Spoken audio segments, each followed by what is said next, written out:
A kú déédé àsìkò yìí, kókó inú ìwé ìròyìn la mú wá fún yín láti inú àwọn ìwé ìròyìn ilẹ̀ Nàìjíríà. Orúkọ tèmi ni Ọmágbémisọ́lá Ọmọlọ́rọ̀mọdẹ̀.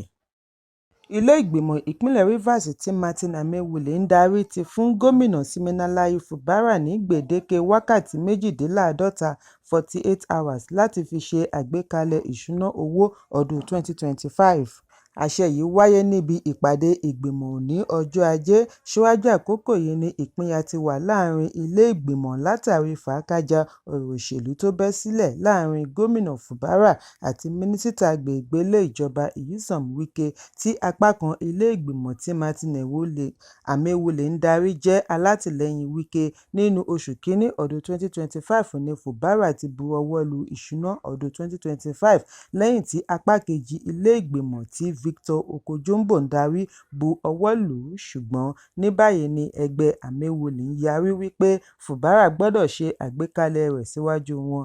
Ìgbésẹ̀ yìí túbọ̀ mú ìjàngbara fún agbára wálẹ̀ jìn sí i láàrin Fubara àti aṣíwájú rẹ̀. Ìròyìn jábọ̀ wípé Fubara kéde wípé bí ó tilẹ̀ jẹ́ wípé ìṣèjọba rẹ̀ ṣe lòdì sí àṣẹ ilé-ẹjọ́, síbẹ̀ àwọn ní ojúṣe láti gbé òfin ró. Ó ní ìjọba rẹ̀ yóò ṣe àgbéyẹ̀wò ìwé-ẹ̀rí láti ilé-ẹjọ́ bí ó bá jáde ní ọjọ́ 7 oṣù Kẹta ọdún 2025.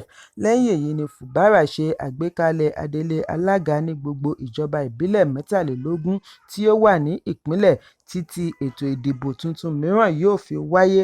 Bákan náà ni ó darí gbogbo alága tí ó wà lórí oyè kí wọ́n yọ̀ǹda agbára lónìí ọjọ́ Ajé ọjọ́ 3 oṣù Kẹta ọdún 2025. Ẹ̀kúnrẹ́rẹ́ ìròyìn wà nínú ìwé ìròyìn Vanguard tó jáde lónìí. Ẹgbẹ́ àwọn akẹ́kọ̀ọ́ National Association of Nigerian Students (NANS) ti ké sí ìjọba àpapọ̀ kí wọ́n ṣe ìwádìí lórí àìsan owó oṣù aláwàńsì àwọn agùnbánirọ̀ NYSC tuntun ₦77,000 tí ìjọba bu ọwọ́ lù.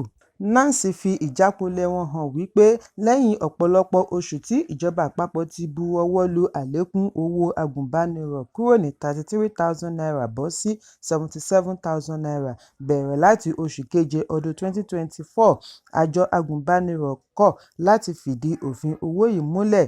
Director General fún àjọ NYSC Brigadier General Youshouf Ahmed ṣàlàyé wípé wọn kò san owó yìí látàrí àìyọ̀ǹda owó. Nínú àtẹ̀jáde àná láti ọwọ́ igbákejì ààrẹ NANS Felicia Akínbọ́dún ni wọ́n ti ṣe àwáwí lórí ìdí láti ṣe ìwádìí lórí bí àjọ NYSC ṣe kọ̀ láti san owó ní ìparí oṣù Kejì. Gẹ́gẹ́ bí Director General ṣe ṣèlérí, wọ́n fi ìyàlẹ́nu wọn hàn lórí àìsan owó yìí lẹ́yìn tí wọ́n ti kéde rẹ̀ fáráyé rí. Akínbọ́dún fìdí ẹ̀ múlẹ̀ wípé ìjọba àpapọ̀ àti ọ̀pọ̀lọpọ̀ ìjọba ìpínlẹ̀ ni wọ́n ti bẹ̀rẹ̀ sísan ₦70,000 owó oṣù òṣìṣẹ́ tó kéré jù. Àjọ NYSC kò ní àwáwí àti má san owó agùnbánirọ̀.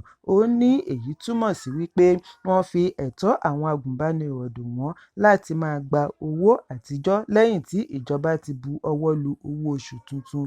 Ó fi kún un wípé àìsan owó yìí lè ní ipa lórí àti agùnbánirọ̀ kọ sí iṣẹ́ ìlú. Ìdí nìyí tí ẹgbẹ́ akẹ́kọ̀ọ́ ṣe fẹ́ mọ ìdí tí wọn kò ṣe san owó agùnbánirọ̀ níwọ̀nba ìgbà tí àwọn òṣìṣẹ́ àjọ NYSC ti ń gba àlékún owó tuntun láti ọ̀dọ̀ ìjọba àpapọ̀. Ẹ̀kúnrẹ́rẹ́ ìròyìn wà nínú ìwé ìròyìn Punch tó jáde lónìí. Bí eré bí àwàdà, Honorable Mudashiru Obasa ti padà sí ilé ìgbìmọ̀ gẹ́gẹ́ bí agbẹnusọ ilé ìgbìmọ̀ ìpínlẹ̀ Èkó. Obasa padà lẹ́yìn tí Honorable Mojisola Meranda kọ̀wé fi ipò sílẹ̀. Meranda kọ ìwé fi ipò sílẹ̀ lẹ́yìn ọjọ́ 51 ìyànsípò rẹ̀. Èyí ló mú Meranda padà sí ipò rẹ̀ àtijọ́ gẹ́gẹ́ bí igbákejì agbẹnusọ ilé ìgbìmọ̀. Bákan náà ni a gbọ́ wípé àwọn adarí kan náà kọ ìwé fi ipò sílẹ̀ ní ilé ìgbìmọ̀. Níbi ìpàdé tí ó wáyé ní òwúrọ̀ yìí ní ilé ìgbìmọ̀ ni a ti rí Obasa, Meranda, Attorney General ìpínlẹ̀ Èkó àgbà amòfin Lawal Pedro, alága APC Cornelius Ojelabi àti aṣòfin 38 nínú ọgbà ilé ìgbìmọ̀. Meranda ni ó darí ìpàdé tí ó mú wọn padà sí ẹsẹ̀ àárọ̀. Ẹ̀kúnrẹ́rẹ́ ìròyìn wà nínú ìwé ìròyìn Vanguard tó jáde lónìí. Deputy Chief Whip Senator Onyekachi Nwabuoyi ti da ẹ̀sùn ìtàbùkù tí Natasha Akpoti-Uduaghan fi kan ààrẹ ilé-ìgbìmọ̀ Godswill Akpabio nù. Àìpẹ́ yìí ni sínétọ̀ tó ń ṣaṣojú Kogi Central fi ẹ̀sùn kan Akpabio wípé ó ń nawọ́ ìbálòpọ̀ sí i nígbà tí òun pẹ̀lú àwọn sínétọ̀ yòókù lọ kí i fún ọjọ́ ìbí rẹ̀ nínú oṣù Kejìlá ọdún 2023. Níbi ìfọ̀rọ̀wánilẹ́nuwò òní lórí ẹ̀rọ amóhùnmáwòrán Arise ni Senator Nwabuoyi ti ní òun wà lára àwọn tí ó kópa nínú ayẹyẹ ọjọ́ ìbí Akpabio.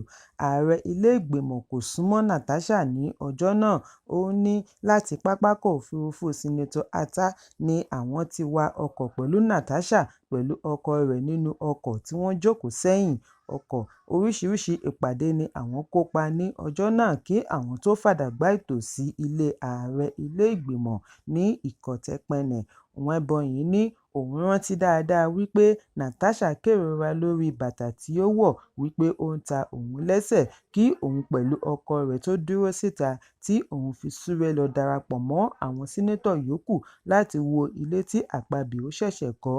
Nwabuoyi ní Natasha kò darapọ̀ mọ́ àwọn sínétọ̀ yòókù nígbà tí Akpabio mú wọn yíká ilé débi wípé Akpabio fi ọwọ́ kàn án tàbí ní kí ó wá sùn pẹ̀lú òun ní ilé rẹ̀. Ó ní nítorí Akpabio pààrọ̀ ààyè ìjókòó Natasha ni ó ṣe parọ́ mọ́ ọn. Ó fi kún un wípé ilé-ìgbìmọ̀ kò lè gbé ìgbésẹ̀ lórí ọ̀rọ̀ ẹnu lásán àyàfi bí Natasha bá pèsè ẹ̀rí tó dájú. Ẹ̀kúnrẹ́rẹ́ ìròyìn wà ní ìwé ìròyìn Vanguard tó jáde lónìí. Ọmọ ẹgbẹ́ agùnbánirọ̀ NYSC Rafiat Lawal tí wọ́n jí gbé ní ojúnà márosẹ̀ Benin sí Ọ̀rẹ̀ ní ọjọ́ Ìṣẹ́gun tí ó kọjá ti ṣàlàyé bí àwọn tí wọ́n jí gbé ṣe lérí àti fi tipátipá fi lọ́kọ kí wọ́n sì gbé e lọ ilẹ̀ Sokoto bí àwọn mọ̀lẹ́bí rẹ̀ bá kọ̀ àti san owó ìdásílẹ̀ ransom. Bákan náà ni ó ṣàlàyé bí ọ̀kan nínú àwọn ajínigbé wọ̀nyí tí ó jẹ́ Fúlàní ṣe gba aṣọ agùnbánirọ̀ rẹ̀ tí ó sì wọ̀ ọ́. Ìròyìn jábọ̀ wípé wọ́n jí Rafiat gbé bí ó ṣe ń lọ wọ iṣẹ́ níbi tí wọ́n pín in sí ní ìpínlẹ̀ Ọ̀yọ́ bí ó ṣe ń bọ̀ láti ìpínlẹ̀ Edo.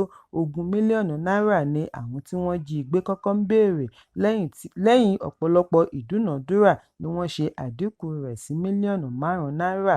Ọ̀rẹ́ Rafiat kan Agbakwara tí ó ké gbàjarè lórí ẹ̀rọ abánidọ́rẹ̀ẹ́ Facebook ni ó ṣàlàyé bí Rafiat ṣe gba ìyọ̀ǹda lẹ́yìn tí mọ̀lẹ́bí rẹ̀ san 1.1 million naira sí àpò ìkówósí tí ó jẹ́ ti mọ̀lẹ́bí kan tí wọ́n jí gbé. Níbi ìfọ̀rọ̀wánilẹ́nuwò àná ni Rafiat ti ṣàlàyé ohun ojú rẹ̀ rí lákàtà àwọn ajínigbé. Rafiat ní níṣe ni àwọn ajínigbé yìí dènà de ọkọ̀ tí wọ́n wọ̀ ní agbègbè Ọ̀rẹ̀. 6 nínú wọn ni wọ́n jí gbé nínú àwọn 10 tí ó wà nínú ọkọ̀ kí wọ́n tó darí wọn wọ inú igbó lọ.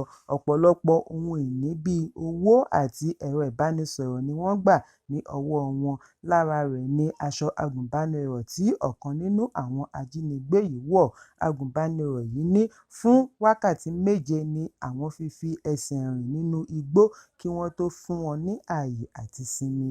Ọ̀pọ̀ nínú àwọn tí wọ́n jí gbé ni wọ́n jẹ́ ìyálọ́jà tí wọ́n rí owó tí ó wà láàrin 600,000 naira sí 1.2 million naira gbà ní ọwọ́ wọn ṣùgbọ́n òun gẹ́gẹ́ bí agùnbánirọ̀ 15,000 naira péré ni wọ́n bá ní ọwọ́ rẹ̀ tí wọ́n gbà àti aṣọ rẹ̀ tí ọ̀kan nínú wọn wọ̀.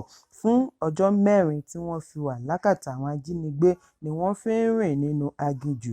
Ó ní ọ̀pọ̀ àwọn tí wọ́n jí gbé tí wọ́n jẹ́ àgbàlagbà ni wọ́n tún fi ìyà jẹ ṣùgbọ́n wọn kò fi bẹ́ẹ̀ fi ìyà jẹ agùnbánirọ̀. Pàápàá jùlọ òun ni ọjọ́ orí rẹ̀ kéré jùlọ láàrin wọn yàtọ̀ sẹ́ni lérí àti fẹ́ fọ́kọ bí mọ̀lẹ́bí rẹ̀ bá kọ̀ àti san owó ìdásílẹ̀.